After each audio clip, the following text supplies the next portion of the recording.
Just to remind you, we have an exam on Tuesday next week.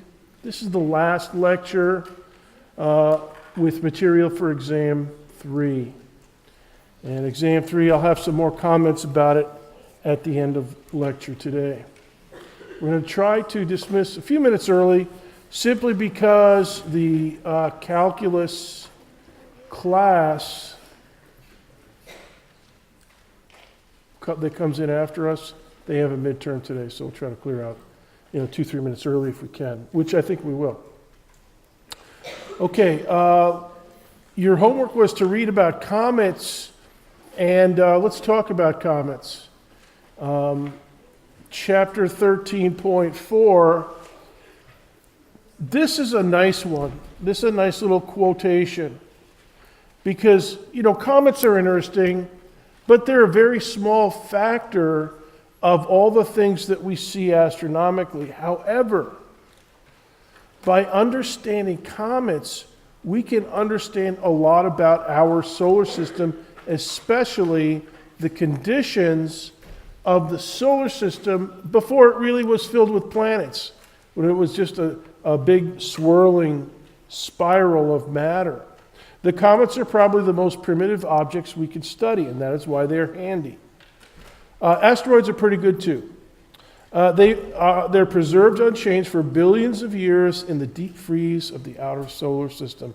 So that's a nice little compact way to express why they are interesting to us. Now, I have a clicker question for you, and I want you to, it's multiple choice, frequency DD. Here it is, and it's basically a reading question. Arrange the 3 groups, closest, medium, and then farthest. And in the red box, there's an example of what I mean. Orlando's closest to us. Fort Lauderdale's intermediate. Miami is the furthest away. So do the same thing with these asteroid and comet groups. And you can just click in an answer, but read carefully, as always.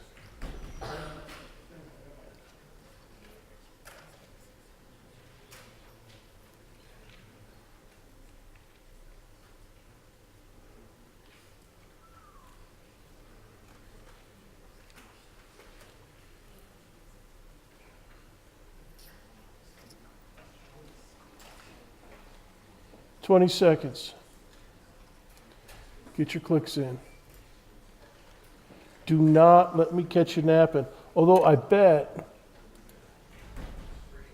you guys, no, good. It looks like some of you guys did your reading. Good.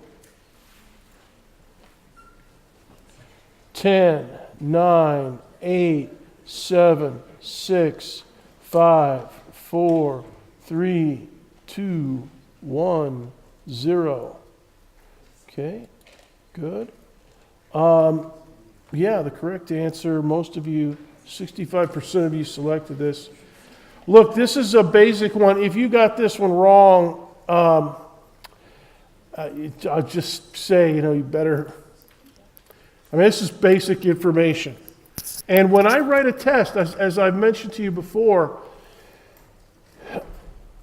I try to write the test so that there's enough basic information that if you do a normal amount of studying, you will be squared away. You might not ace it, but you won't completely flunk it. All right? So tough to flunk. And that's by putting, but if you don't do the reading, like some of you I think probably, you're going to be SOL on something like this. Now, I want to show you a little bit of a blurb about test-taking strategy. And just go ahead and take a look at this. You guys that just got in here, you missed the first clicking question. If all you remember is, okay, asteroid belt comes first, but I can't remember Oort Cloud or Kuiper Belt. If you're in that situation, effectively that narrows it down to either C or D.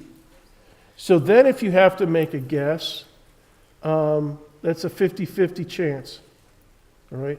Versus If you're completely clueless, that's 1 out of 5, 20% chance, which is a lot worse odds. So for test-taking strategy, as always, try to eliminate as many as you can. And also, you may not have noticed it,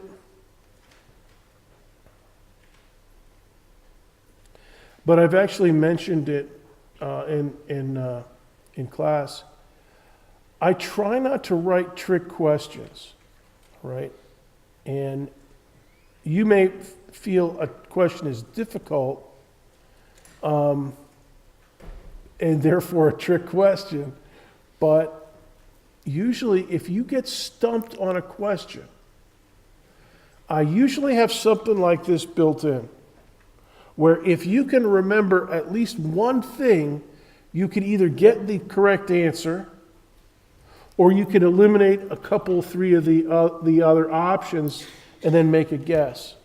All right? A lot of times, if you just remember certain things, like something about oxygen atoms, like oxygen 16, 8 neutrons, 8 protons.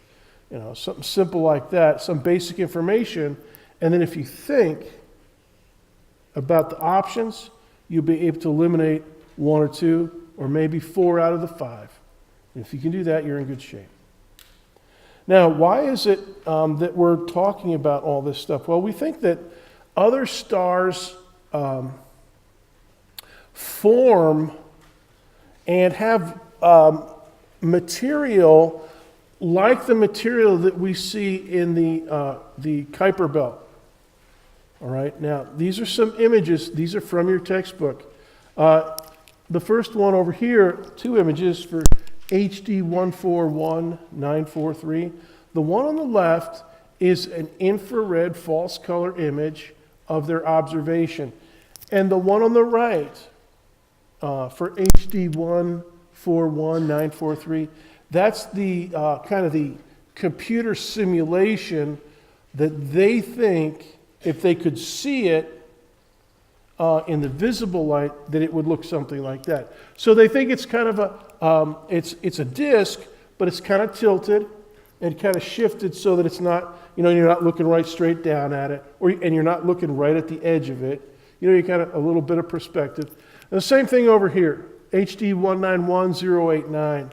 Let me get my cursor. So here's their observation, false color infrared. And this is in your textbook. It's actually from a later chapter.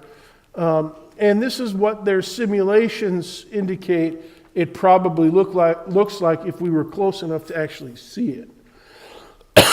And some of these stars are pretty dim, so we only see infrared.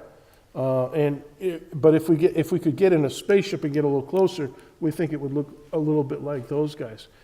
Now, that's what we think the solar system looked like in its earliest days before the planets formed, when the entire solar system was like a gigantic asteroid/comet belt. And here's another picture. This is a famous image of a star in the constellation Taurus, HL Tauri, about 140 parsecs distance. And these dark circles you can see, and here's the central image. Those dark circles, what those are, we think, are planets that have formed. So this is a little bit older than the ones that we saw first, okay? And those planets are sweeping the nebula. And this is what we would call a proto-solar nebula. In other words, the swirl of dust and gas. It looks like a spiral galaxy, but it's only big enough for a single star. Okay, so it's a swirling mass of gas and dust. And when those form after, a few thousand bigger stars have gone into supernova and blown themselves apart, and all the debris and stuff swirls around into space, and eventually, some of it kind of blobs a little bit more densely together and forms a system like this. Then, inside that disk, the planets form little mini blobs like Jupiter's, Saturn's, Neptune's, even Earth's. And they start clearing first their own orbit, and then nearby that. Okay? And we think that Jupiter sweeps the solar system. And of course, the sun is the big sweeper. We've seen comets come in and go behind the sun. We can watch them coming in bright, nice and bright. They might be fairly far away. They might not dominate the night sky, but we can still see them with telescopes.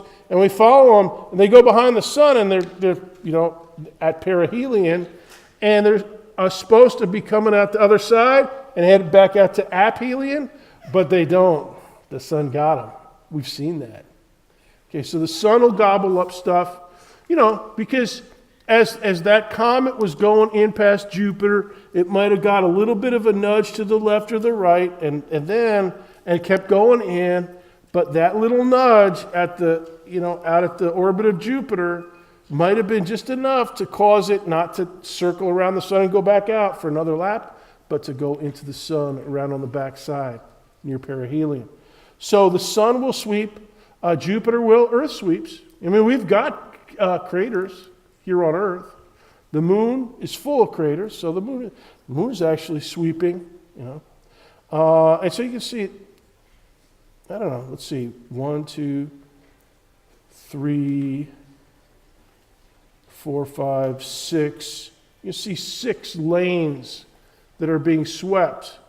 Now, another billion years from now, that might be completely clear, except for maybe an asteroid belt like what we have, and a Kuiper Belt like what we have, and an Oort Cloud.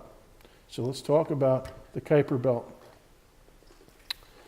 The Kuiper Belt is a ring-shaped, or what they call an annulus, A-N-N-U-L-U-S. It's a kind of like the asteroid belt, but it's further out, and it doesn't have rocky stuff and metallic stuff like the asteroid belt. It has comets. It has big balls of ice that have a little bit of chunks, a few chunks of metal and rock and stuff, but mostly ice. And this is the stuff that we think is the oldest leftovers from the solar system. Some meteorites are actually fragments of other, or some asteroids are actually fragments of other asteroids, and some meteorites are actually fragments of other planets. So they're not quite as old as the stuff that we think is in the, most of the stuff in the Kuiper Belt. Here's another picture of it, and this is a NASA image. It's a pretty nice one. And just type in Kuiper Belt, K-U-I-P-E-R, belt, and just, you see dozens of images like this one. I like this one because it shows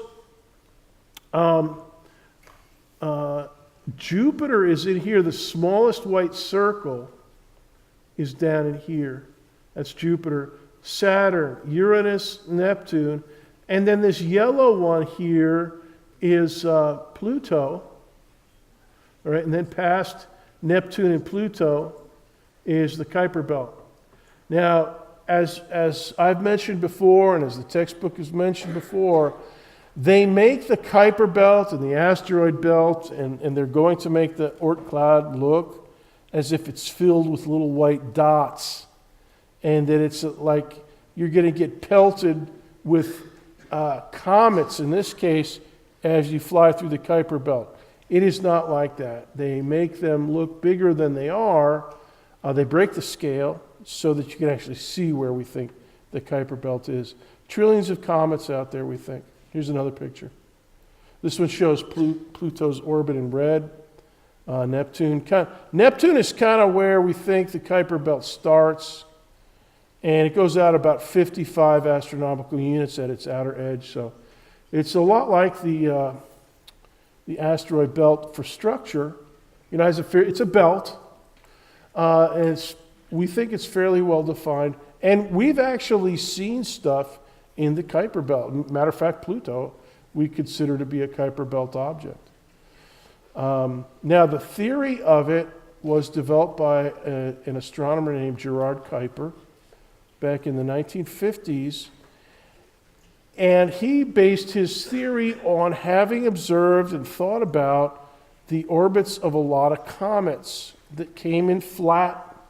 in the same approximate plane as the planets, and with certain orbital periods, fairly short, like Halley's Comet. And he said, you know what, I think there's a lot of these babies, and I think there ought to be a whole band of these somewhere out past Neptune. He didn't really have a hope of seeing anything out there. Seeing Neptune, Pluto is difficult enough. But anyways, that was his theory. And we have been looking for it. In 1992, they found the first one, the first Kuiper Belt object, called 1992 QB1. Then in 2002, another one, Quaoar, is now known as. And the interesting thing about this one, in 2002, they realized, we actually photographed this in 1980 and didn't realize it. So you never know. And here's another cool factor. A lot of these things are discovered by amateurs, people that have taken Astronomy 2002 or some similar class and decided, you know what, my first big paycheck, I'm going to buy a nice telescope, $400 or $500. And I'm going to go up to Ocala National Forest, and I'm going to go up there on as many weekends as I can and observe. And guys that do that, they discover most comets, actually. And, most of the professional astronomers are looking at other stuff, like big NASA spacecraft and stuff. And us amateurs, we don't get access to the fancy stuff. But we still get our licks in. 2003 Sedna, 2005 Eris, and we found that that's actually bigger than Pluto. So, Pluto getting demoted, this has a lot to do with these things that we've been discovering out in the Kuiper Belt. 2008, two of them, Makemake and Haumea, and apparently Makemake is like some ancient Roman god, from Hawaii, not Roman. They ran out of the ancient gods of Rome and Zeus and all that stuff, a long time ago. So now they're working, Hawaii, and Haumea is, I think, from Tahiti or Polynesia or something like that. Sedna, I don't know what that is, Eris. But anyways, they started using all these cool names. So that's the Kuiper Belt. Now this diagram here is an idealization. Hopefully you can sketch this diagram. The other ones you can't really sketch. But this one you should be able to sketch SUN in the middle, kind of green edge to it, yellowish green color. The black one, this is supposed to be the orbit of Neptune, but it's idealized as a perfect circle, not an ellipse. And then the 55 AU level is out here, the red dotted line. And then in the middle here are these yellow dots, kind of to symbolize zillions and zillions of comets out there in the Kuiper Belt. Now, one of the things about Kuiper Belt comets is every once in a while, if Neptune or Uranus, Saturn or Jupiter, line up a little bit, they'll get a little bit of a pull from those babies and change their orbit. Just like, Halley's Comet or any of the other Kuiper Belt comets, they get a slight budge and then they start heading towards the inner, instead of circling out there in the Kuiper Belt, till the cows come home. And every once in a while, you'll get a budge and it'll change to a different style orbit, which is cool, it happens. So that's what we think most of the comets are. Now, there's another reservoir of comets called the Oort Cloud. All right, and this is really big. So this is number 2. It was developed by an astronomer, Jan Oort, from Holland. And this one was meant to explain or build a theoretical model that made all the long period comets that come in from all angles. They're not all on the same orbital plane as Earth. They come in from, the North Star or the opposite direction or in any angle in between there. So he said, I think there's got to be a cloud, like a spherical cloud around the solar system of comets. And we are not able to see things out as far as the Oort Cloud. Because, it's hard enough to see something in the Kuiper Belt, but the Oort Cloud is way out past the Kuiper Belt. And as you'll see in a second, the Kuiper Belt is tough because there's not a lot of sunlight that reaches out there. Well, there's plenty of sunlight that reaches the Kuiper Belt, but it's pretty dim by the time it gets that far away, and then it has to reflect back to Earth to go into our telescope, and that is difficult to do. All right. And so the Oort Cloud is even tougher. So we haven't seen anything out there, but we have seen a few comets. One of them, Hyakutake, came through the inner solar system in about 1996, around in there. I remember everybody I was in grad school, and all the people in the physics department were going crazy, going out to photograph it. And where I went to grad school is in Montana, and so the skies out there are, you're up in the mountains and stuff. Excellent photographic conditions and astronomy conditions out there. So, and I got some photographs of another comet that came a little bit later. And Ison, that's another one that we've observed. And we see them when they get near the sun. So we don't really see, we know that they are they're Oort Cloud comets because when they come near the sun, we can track them. And if you can track, one loop around the sun, that is enough to, and just watch it for a couple months as it moves around the sun and goes to perihelion and then back out. You might not see it by the time it gets out to aphelion because it's going to take thousands of years to get out there. But if you get a few months of it in the inner solar system, you can figure out the shape and the size and exactly where, pretty close, aphelion is going to be. And so they think that, Hyakutake, Ison, a bunch of other ones are actually Oort Cloud comets because they have such long periods. I know Hyakutake is supposed to come back in like 40,000 years or 70,000 years, something like that. So it's just a really cool thing to think about. Now, here's an image. Here's another NASA image of the Oort Cloud. And this inset up here shows the Kuiper Belt. Now, let's take a look at that. Here's the Kuiper Belt, and here's the SUN, and it breaks the scale, so you can see it. And then the inner red there, I don't know, let's see. The yellow is what? Pluto. So the blue one is Neptune, green is Uranus, and then this one is kind of yellowish, I guess. That's Saturn, and the red one in here is Jupiter, right? So forget about even thinking about Earth, Mars, Venus, and Mercury. I mean, they're in there, but they just won't fit. They're too small for us to see at this scale. All right. So, and then the Kuiper Belt's out here, all right, as we've seen before. All right. So that's the Kuiper Belt.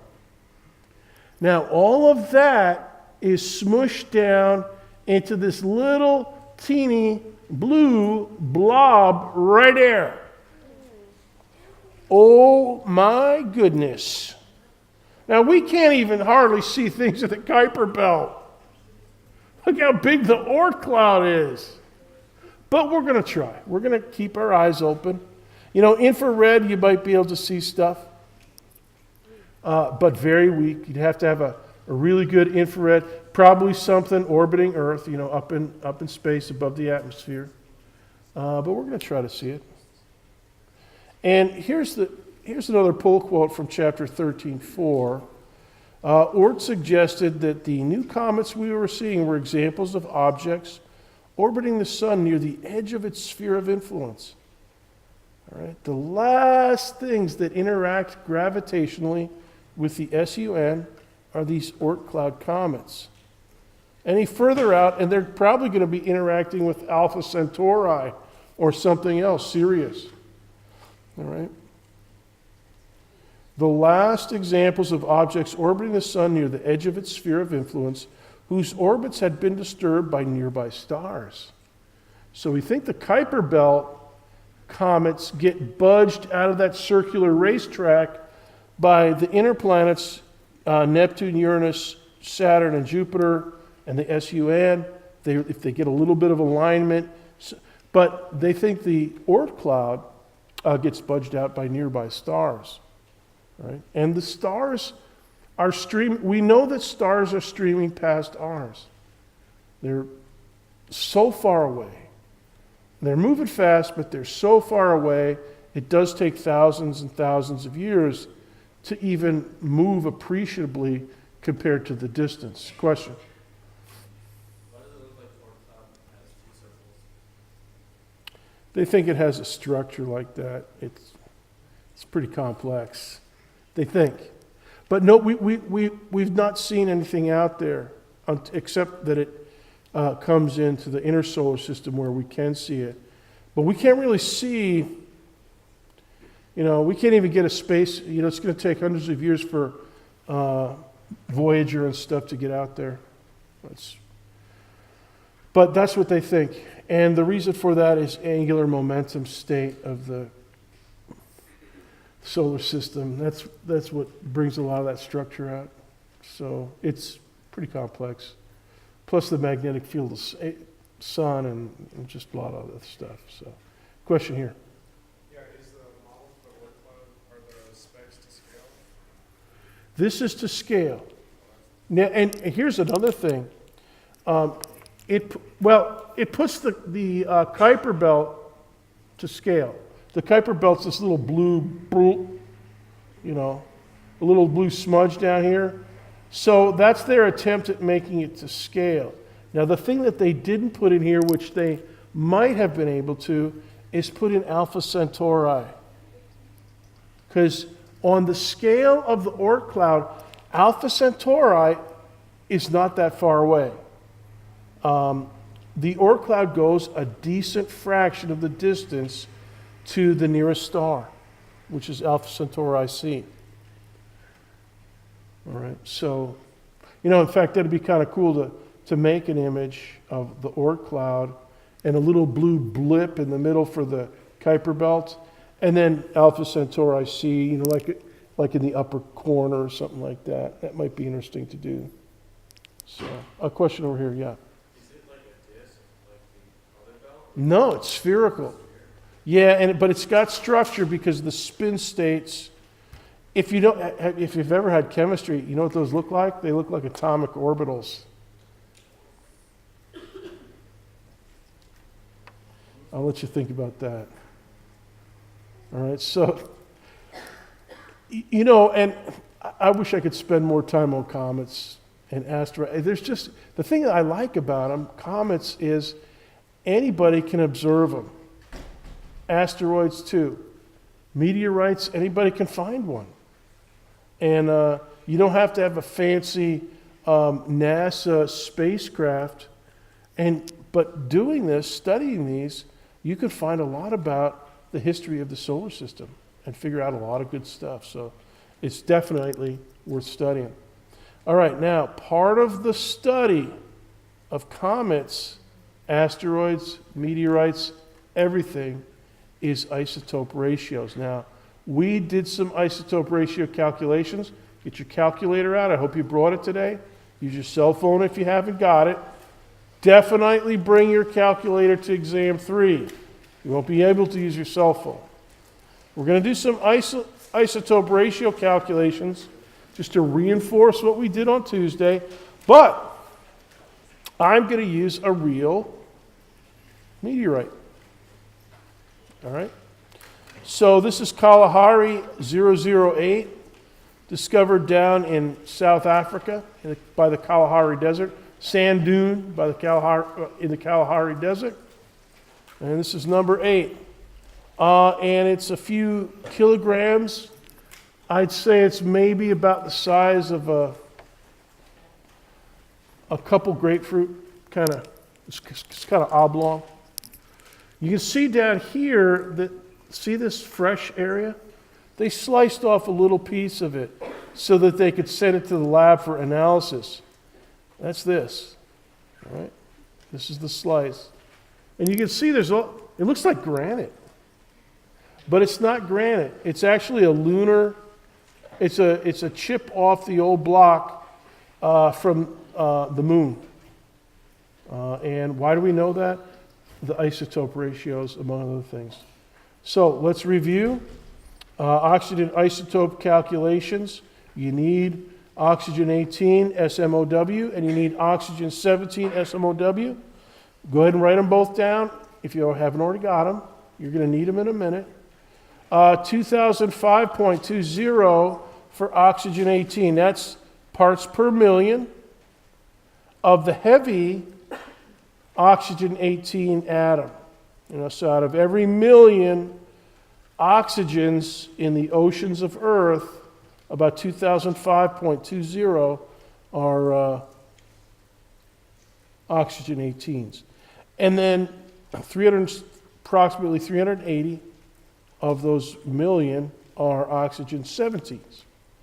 So that would be 9 neutrons in the oxygen 17, 10 neutrons in the nucleus of the oxygen 18. All right, let's analyze Kalahari 008. Now we're just going to do it the same way we did last time. All right, we're going to run through the calculation, and you're going to do it in your chair as you're going to try to verify me and stuff. All right, but before we do any of that, I have to give you the specs. All right, here's the abundance for oxygen 18, and this is the actual abundance, approximately. 2018.27 parts per million for oxygen 18. So we're going to do this calculation up here. And so we have a new numerator. The denominator there is still SMOW 2005.20. All right. And then we're going to do, on clicking, we're going to do oxygen 17. And this one comes in at 381.16. And this is the true number for Kalahari 008, the lunar meteorite. And hey, you guys, both of those are higher than SMOW. Make a note of that. Both of those concentrations are slightly higher than SMOW. Now, last time, I gave you kind of a fakey example so that it would be easy to calculate. This one's going to be a little tougher to calculate. The one that we had before, I made a fakey example with the really highly enriched oxygen 18 and severely depleted oxygen 17. Now this one, they're both enriched, but not nearly like the one we did before on Tuesday. But we're going to let the numbers do the talking. So we're going to do both of these ratios, and let's get to it. All right, there's your first part. Form your ratio. The guys in the lab tell you, all right, 2018.27, they text you, oxygen 18. So they put their, they basically zap it with other atoms and knock the oxygens loose, part of the meteorite. And then they send them through a magnetic field, and the heavy ones, the 18s, go in the big circle to the magnetic field, and they go into a collecting cup. And then the medium ones, the oxygen 17s, slightly tighter circle, and they go into their collection cup. And then the 16s, which is most of them, go in the tightest of the 3 circles through the magnetic field and into their collection cup. Then you count them up, and you come up with your ratio. All right? Anybody verify me on that for the 1.006518? Raise your hand if you verify. Okay, good. Right now, subtract 1 from that. All right? And we're going to do a little bit different approach here. We're going to go to per mil, And I shrank this image down a little bit so that it wouldn't run off the bottom of the screen here, although it looks like the screen's down low enough today. Anyway, so there's your delta 18 oxygen ratio. That is a correct answer. 0.006518. Is that 6%? No, it is not. It's less than a percent. It's 0.6518%. All right. Now, multiply that number by 1,000 and you get the per mil. And that's the one that traditionally geologists and astronomers, that's the one that has that slightly different, it looks like a deluxe percentage sign. It has the 2 zeros in the bottom. Yeah, that's per mil. That's, in other words, that's parts per thousand. All right, so 6.518. So you might type it in as 6.52, per mil. And I think on the calculation, I'm going to ask you for 2 decimal points, something point something something. All right, so this would be 6.52. Now, and that's the real number for Kalahari 008. Let me pause for questions, especially with converting to per mil. Yes, Desiree? So we go 3 decimal points per parts per mil? Yeah, so you go to the, here's your, this is like the output from your calculator. That's what your calculator will have, all right? To get percentage, you multiply by 100. To get per mil, you multiply by 1,000. And that gets you to this, all right? Or you could just say, all right, strip off the decimal point and take these first 3, 006. You don't use the zeros because they're on the left. So it's 6 point something. And then you just go, a couple more digits over. And then we put ppm or? No, you put either this, but when you're clicking, you're just going to put in a number. Oh, Okay, so I'll always do that. And even though my wonderful students, I'm not going to tell you what's on the exam. I would not want to do that. But if there is a problem like this, on the exam, a couple things. I'll always tell you how to round off. Okay, I'll tell you, give me per mil to the nearest 0.1 per mil. And today I'm asking for the nearest 0.01 per mil. Okay, but I'll always specify it. 2, on the cover page, I'll just tell you right now, you're going to see SMOW on the cover page. So all the abundances of oxygen. I might put hydrogen in there too, hydrogen and deuterium, just for completeness. All right, because that's part of SMOW. So various things will be, given you. But anyway, so this one is 6.518 per mil. And that's enriched. Not like the last time, not like Tuesday, but it's enriched. It's good. All right. Any more questions on this before we continue?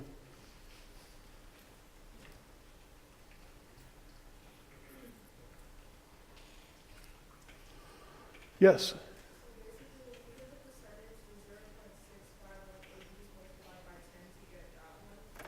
Yeah, you can think of it that way.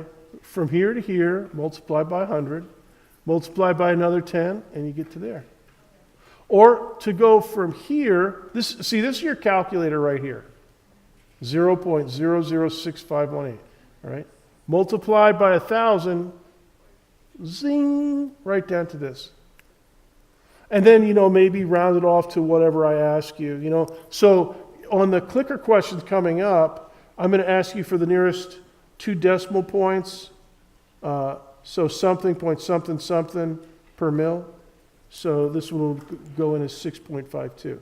But you're going to be doing it for oxygen 17. All right. Now, a couple comments. Allen Hills, 84001, we talked about it last time. Yeah, we've got it measured, 4.6. Yeah, it's enriched in oxygen 18. And we know it's delta 17 oxygen as well. We got a bunch of them. We don't have all the meteorites in the world. There's a huge database, a couple huge databases of meteorites. Not all of them are analyzed, but a bunch of them are, so it's kind of cool to look them up. Now, here's what you actually do with these numbers. If you have a bunch of meteorites or moon rocks or, whatever, you name it, you can graph them up on graph paper. Now, I want you to look at this carefully. You can make a sketch of this graph. This is called a triple oxygen isotope graph. The delta 17 ratio is on the vertical axis. It starts at 0 down here in the left corner, and then it goes up as far as 5. And then a lot of times astronomers will map out the delta 18 on the vertical, because there's two numbers. And what we found is that when we map out a bunch of Vesta meteorites and a bunch of Mars meteorites, a bunch of moon rocks, they form patterns. So this blue set of squares here, yeah, Vesta meteorites tend to be in this group here. You can draw a line through them.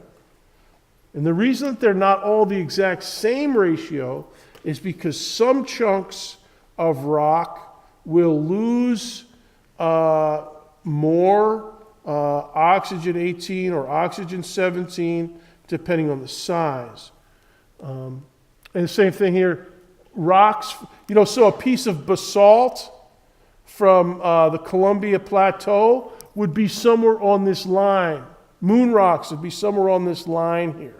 There's too many dots to graph. Martian meteorites, we don't have that many, so you can graph them up. And they're a little bit higher, right? So they're up here. Vesta's down here. And there's other classes of meteorites that you can graph up on a triple oxygen isotope graph. Now, go ahead and jot down this website, psrd.hawaii.edu. If you have a desire to look into the data and look at a lot of interesting things about meteorites and stuff, that's the Planetary Science Research Discoveries website. It is really good. This diagram is from that, PSRD. And there's a bunch of good sites, but this is a particularly good one. Now here's another one. I believe this is from a research paper in a journal. And this one, I want to point out a couple things. You can see different groups of asteroids, molecular cloud. Here's SMOW right here in the middle. Now the previous one did not have SMOW because it didn't go all the way to 0. It stopped at 2.5. I'm going to have a triple oxygen isotope graph in a few minutes with SMOW on it. And this one does have it right here in the middle. So it goes from delta 17, 60 to negative 60 vertically, and delta 18, 60 to minus 60. They forgot to label the minus 60 over here. And so right in the middle, that's the ocean water of Earth. That is right there in the middle. That's the standard. And here's some CAIs. These are little pieces of chondrite meteorites, little sub-chunks that are very special called CAIs. They have a lot of calcium and aluminum. And then here's the chondrules in the chondrite meteorites. And TFL, you know what that stands for? Terrestrial fractionation line. In other words, that's where Earth and Moon graph, all the dots are going to be on that line. They don't even draw the dots in for Earth rocks and stuff, but that's where they'd be. Terrestrial Here's Mars. Mars is a little bit above. They don't have Vesta on here, but they could put them in there if they wanted to. And you see buku graphs like this, especially at PSRD. They got a ton of them, right? So you could go and look around and stuff, see patterns. Yeah. So what kind of questions can you ask us about this graph? Did you call it crap? Graph? I thought you said this crap. Because I was about ready to.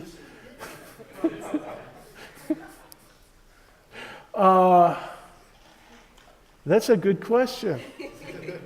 What kind of questions can I ask? Just think about it. I wouldn't use this one. This is a little bit too much. But this one I might use on the test. Ask you questions, you know. Which is more enriched? Here's a question. Which group is more enriched in oxygen 17? Vesta or Mars? Mars, because it's a little higher up. In general, you know. So yeah, there's all kinds of questions. You'll have to come to the test to find out. All right, now hit your refresh key. Let's do another calculation on iClicker. Hit your refresh key.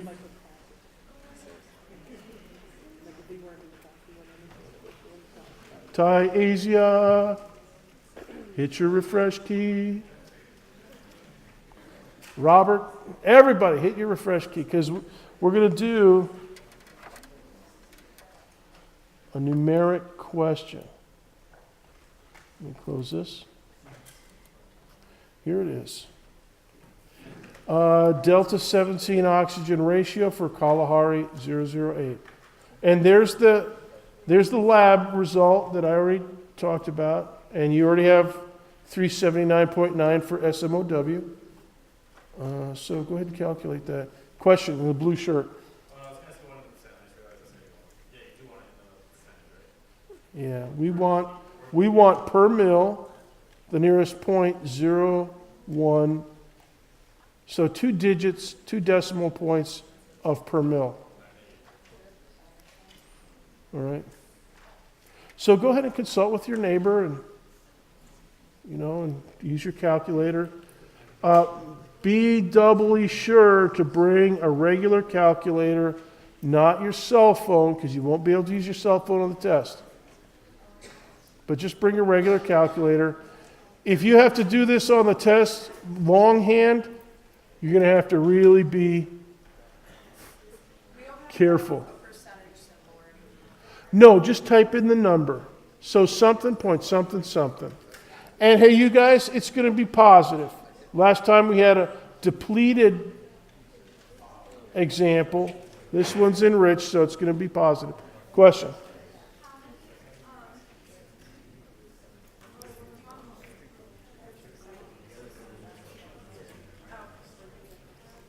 All right.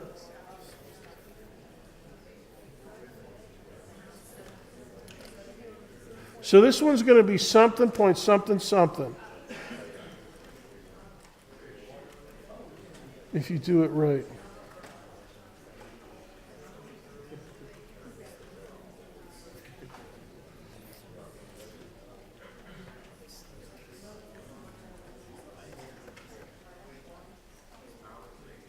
Yeah, don't forget to subtract 1.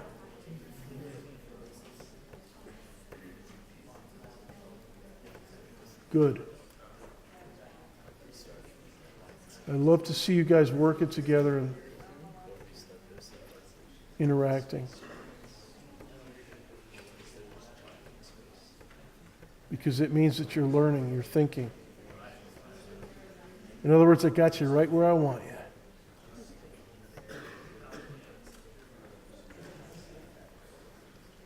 You're thinking like a scientist.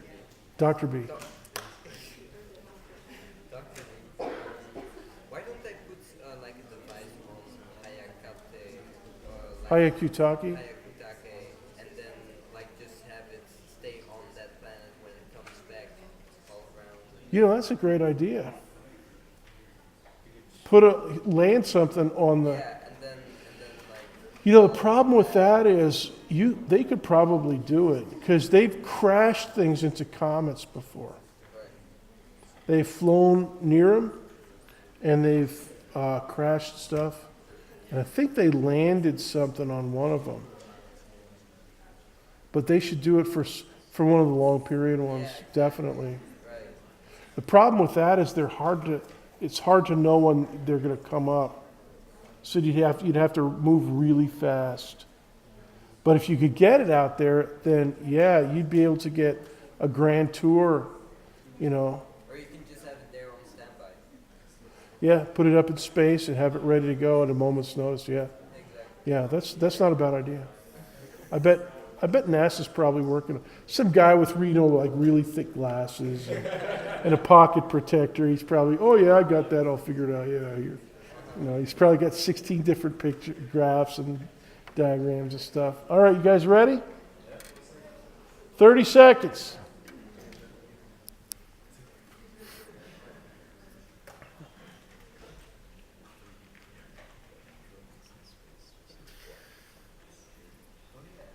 Ten, 9, 8, 7, 6, 5, 4, 3, 2, 1, 0. Let's see what we got. Uh-oh. We got a little bit of difficulty here with students that are not rounded off right. But if you got 3.32, you rounded off correctly. I see a bunch of 331s. Raise your hand if you got 3.32. Sweet. I see some 3.31s, 3.317, 3.316. Okay, be careful about rounding off. Okay, 3.32 is the right one. And side note, this one's also enriched in oxygen 17.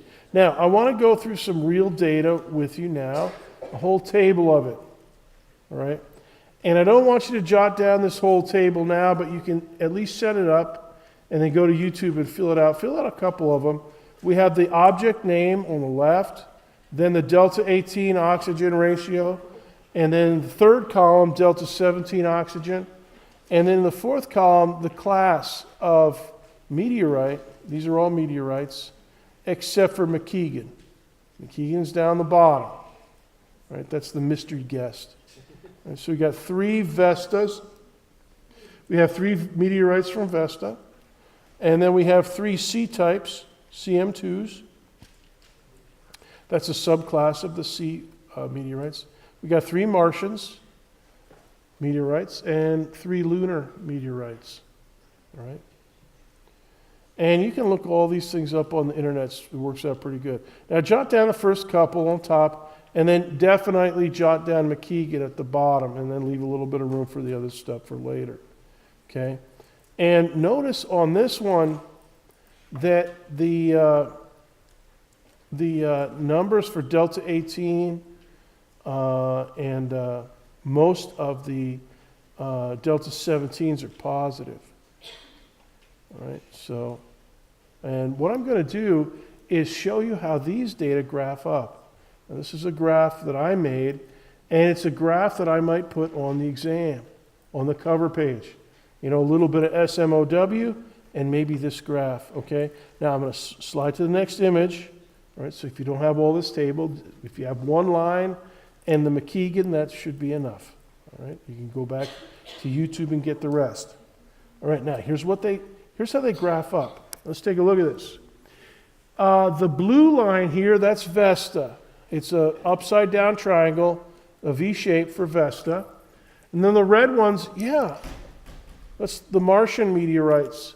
Then the yellowy ones over here for yellow harvest moon, those are the lunar meteorites. Then down here, these are the C-types. And these are the ones that are a little bit out of the pattern, right? But that's all right, because look, remember this? Yeah. Mars is going to be up, enriched a little bit above Vesta, and then Earth and Moon are going to be kind of in between. And so that's kind of what we got, okay? Here's Earth and Moon in between Mars, and actually, no, you know what else you could note here? These things do form roughly straight lines, you know, a little bit of give and take, but they do form a highly correlated linear relationship on a triple isotope graph like this. Why do I say it's a triple isotope? Because it's the delta 17 ratio on the vertical scale is actually oxygen 17 and oxygen 16 information. And then the horizontal scale is oxygen 18 and oxygen 16 information. So it actually encodes 3 different isotopes here. But you notice that the asteroids have a slightly different slope than Mars. Now, if we typed in some more Mars meteorites and stuff, the line would get a little bit bigger, a little bit straighter. Same thing over here for the moon. Vesta, we got a bunch of Vestas. I just did 3, 3, 3, and 3. All right? And here's SMOW. All right? Right down there in the middle. This is the one I told you that we would use. But now, here's my table again. I want you to visually memorize this thing. Because what we haven't graphed up is McKeegan. And here's a question that, go ahead and circle that bottom of your data table. Make sure you have these numbers. Negative 117 and positive 1660. That's the McKeegan. And what's going to happen to the graph when we put that one in? Because those numbers are different, right? Significantly different. The other ones are all fairly close, all right? So you might be saying to yourself, Dr. B, NWA, that stands for Northwest Africa. ALH, that stands for Allen Hills. Yamato, I think that's an ice field in Antarctica. Dhofar is in the Arabian Peninsula. Galb Inal is a city in or a little town in Mauritania. Lynch is Australia, I think. But what the heck is McKeegan? Well, to answer that question, the burning question of the day, McKeegan is a man. He is a professor of planetary sciences at UCLA. And he is the one that found this particle at the bottom of your data table. Here's this isotope separation machine. Look at this thing. It fills a room. It's gigantic. But basically, it burns off the oxygen atoms. You know, it zaps it with another set of atoms, an accelerator beam, and they go flying through. And then they go through a magnetic field, and it separates them out into different, and they count them. And so McKeegan, he wrote this article. We're basically looking at an article, and I'm going to post a link to this article for your homework over the weekend to help you study. And this article, it's from the journal Science, and here is a PowerPoint slide that they provide you of one of the figures. This is figure 1. What is figure 1 in McKeegan's article? Yeah, it's hydrogen isotopes. Yeah, so he was measuring, he was looking at the stuff that came back with stardust. The tennis racket, the aerogel. And they separate just little teeny, iotas of material. But they got them, and they analyzed them. And for hydrogen isotopes, here's another one. This is figure 2. What is this? Look at it carefully. Vertical scale, that's nitrogen. And the horizontal scale is carbon. Yeah, so they're doing, they're just checking isotopes. Carbon and nitrogen are interesting for other reasons. Question? So the purpose of these graphs is identifying the composition of isotopes. What else does that tell us? Does it tell us the class of the object or the distance? What is it used for? What kind of questions do you ask us? Kayla, you're about to find out. All right? Because this is figure 3. This is the guts of McKeegan's article. Well, look at this. There's 4 pictures. Now, this one down here in the bottom right, that's isotope ratios. We already know about that. But let's look at this one in the upper left. It's a bullet hole. You know, they had this tennis racket made of aluminum with rectangular chambers, and they put the aerogel, the silica aerogel in there to collect the stardust. And they did. They got stuff embedded in the aerogel. But they also found bullet holes in the aluminum frame. So they said, all right, let's analyze this stuff. And by God, look at this. They even looked at this. This is an electron what do they call it? Electron microscope image. All right? 100 mu m. That's 100 microns. It's pretty small. And they're taking a look. See this thing where the yellow arrow? See that little nugget down there? They're focused in on it even. This one's down, this bar here, 10 microns. Right? 10 millionths of a meter. Right? So this is the same nugget as this one. Right? So there's the nugget. Now we're getting a close-up. 10 times magnification. Now let's magnify one more time and look at right here. So what they did was they put this nugget in their machine. You know the big machine? His analyzer? And they checked the oxygen ratios for as many little locations as they could. This spot here and all around here. And look at what they found. This, right here. That's what they found. Look at what the colors tell you. This is oxygen 17. This is delta 17 oxygen. All right? And look what it tells you. Everything else is pretty cool. You know, greens and blues. So that's stuff down in here, slightly depleted or zero. So a lot of this is just SMOW or pretty close to SMOW, except for this baby right here. That is HOT.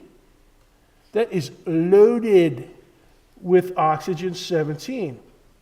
Kayla, why is it loaded with oxygen 17? We would like to know. Because, in other words, see, it's a legitimate question. And that the answer to that question is why we are studying this stuff. All right? So, on that, not even in the aerogel, on the frame of this thing, it's like, you know what it's like? It's like you're driving down the street and some squirrel or a bird drops something on your car. All right, let's analyze this stuff on my car that this bird dropped on it, you know. That's what they're doing. They're analyzing everything. And they found this hot spot, ultra loaded in oxygen 17. Now, the blue stuff means it's depleted. All right, and there's not really much deep blue stuff, but there is this ultra enriched, ultra red baby right up here. Why is that? It's really small. See, this is 1 micron, a millionth of a meter. What does it mean? Well, let's go back to the plot here. All right, here are the oxygen isotope ratios. Now, when we plot McKeegan, when we plot that hot spot, you ain't going to get it on this piece of paper. So you got to shrink this down and get a bigger piece of graph paper. Here we go. Shrink down. There's McKeegan. All the way up there.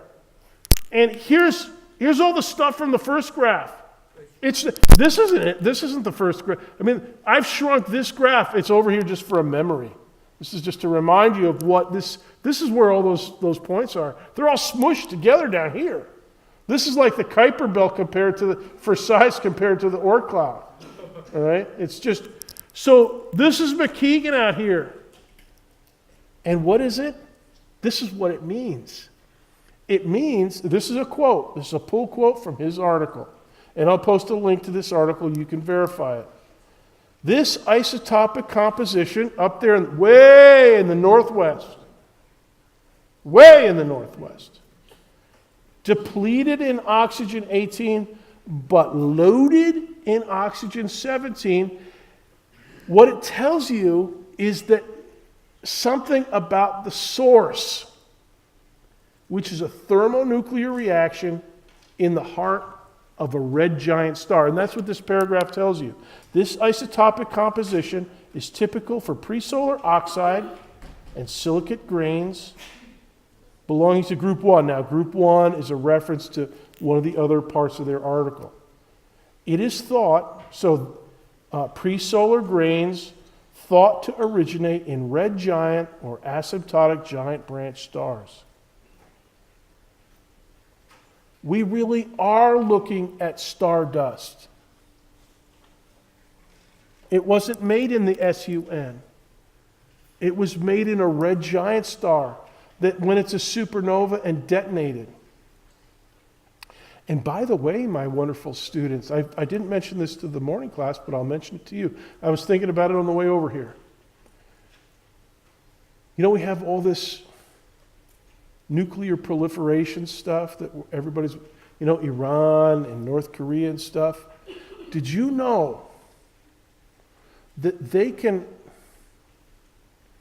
analyze the isotopes that float around up in the air, and if they can get, especially if they can get any of the fallout of uranium byproducts, they can figure out which reactor in the entire world, just about, where that uranium was manufactured.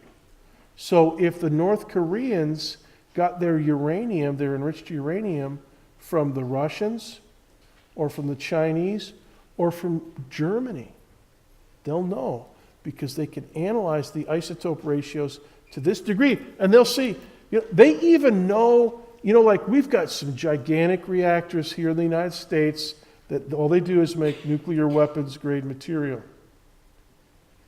And they can analyze, somebody can come in with a chunk of uranium or plutonium, and they can analyze it. And they can say, well, this was from the Savannah River nuclear plant up in Georgia, or South Carolina, I guess. And it's actually from the bottom corner on the left of the reactor. That's how well they've got this stuff mapped out. So it's not just for stars. It's so Kayla, why are we doing this? We use it for a lot of stuff. And this one's cool because as we started the class, comets carry ancient material from the formation of the solar system. And this is actually material from the destruction of a solar system. A red giant star. Now, here's a red giant star that's fairly close to us, Aldebaran. Go ahead and make a note of it. Alpha Tauri, the brightest star in the constellation Taurus. If you know Orion, follow the belt stars, and you'll get to Aldebaran, and then the Pleiades, roughly. All right? So this is Taurus up here. And you can see early in the morning after midnight, you'll be able to see Orion and Taurus and stuff. So that's a red giant. Now, one thing that I have mentioned to you before, Betelgeuse. Betelgeuse is a red supergiant, so it's a different kind of a star. It's not a giant, it's a supergiant. All right? But yeah, a star like Aldebaran, something you can see many nights of the year. Yeah, a star like that, when it's a supernova, blew itself up into a zillion smithereens, made a huge nebula, and then all that stuff swirled around and swirled around and swirled around and found its way into our solar system 4.5 billion, 5 billion years ago, and it's still hanging around in the comet Wild 2. Question? Since when we look at the night sky, we're looking into the past.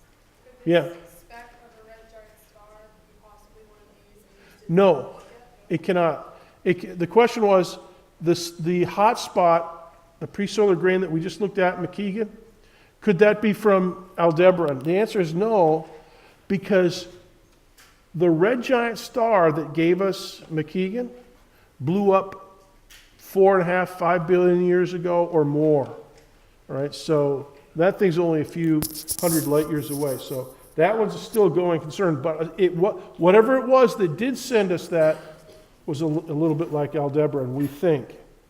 How did they date the hotspot?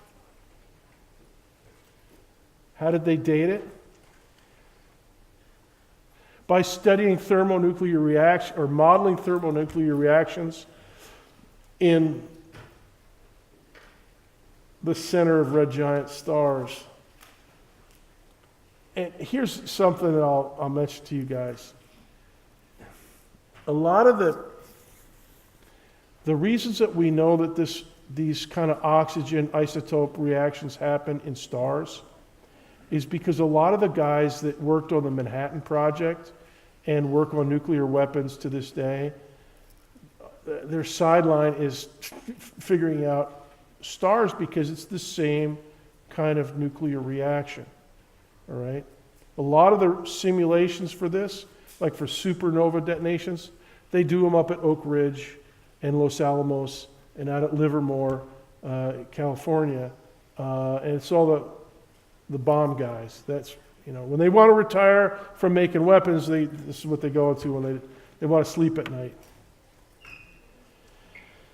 Okay, a couple comments about exam 3. And I want you to listen very carefully. One of the students in the morning class a couple weeks ago before exam X asked me a question. I think it was then. He sat over on the far side of the class, the right side of the class, and he asked me a question, Dr. B, what's the most important thing for this exam? And I'm like, dude, study your lecture notes. Because he was basically asking me for a study guide. And I never give study guides. But you know what? I was thinking about exam X. There was one thing, I didn't know it when he asked me that question, but I know it now. I could have said the most important thing on exam X is Kepler's third law and elliptical orbits for planets, black holes, you name it. And if you think back to exam X, there was a huge amount of concepts attached to that one thing. I was fixating on orbits, elliptical orbits. I mean, you might have noticed it. You might have been thinking, Dr. B, why are you fixating on these orbits? Now, I think that's a fair assessment or a fair evaluation of that exam. Now, I didn't tell that student ahead of time for exam X. But now for exam 3, McKeegan, oxygen isotopes. If you can savvy everything that led up to today's lecture, this lecture is what I've been pointing to ever since exam X. I've had this lecture in mind. Therefore, McKeegan is the key. And I'm going to give you some homework to study over the weekend, so be alert. Some reading. You can go and look at the McKeegan article. By the way, the McKeegan article is it's pretty technical, but you can look at the diagrams for sure. I'll give you some links. Maybe the Planetary Science Research Discovery Center. And I'm going to give you a homework assignment, a few multiple choice questions, and some calculations to do. What kind of calculations? Isotope ratios, so you have plenty of practice. Okay, you're dismissed. I'll see you on Tuesday.